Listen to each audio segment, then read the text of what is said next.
الاستقبال طيب كما عودنا الشعب الجزائري، ما متفاجئينش، وما كانش عندنا خلفيه اخرى غير هذا حسن الاستقبال هو اللي منتظرينه من الشعبين الشقيقين يعني.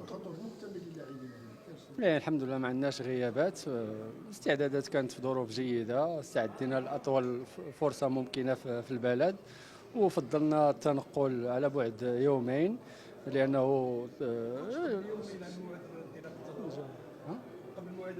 هو موعد جيد يعني، لانه الرحله ماشي طويله، تتشبه لاي تنقل الفريق مثلا محلي في الدوريات المحليه في الحافله.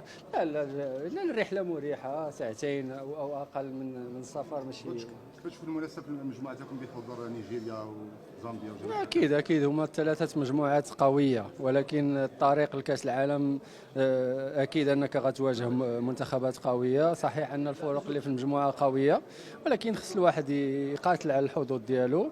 عندنا مجموعه يعني مجتمعه لفتره طويله، حظوظنا قائمه كما هو الحال بالنسبه للحظوظ ديال معظم المنتخبات. نتمنى انه نكونوا جاهزين في اليوم الحاسم اللي هو يوم المباراه الاولى، ويحالفنا التوفيق ان شاء الله في الثلاثه مباريات الاولى ان شاء الله.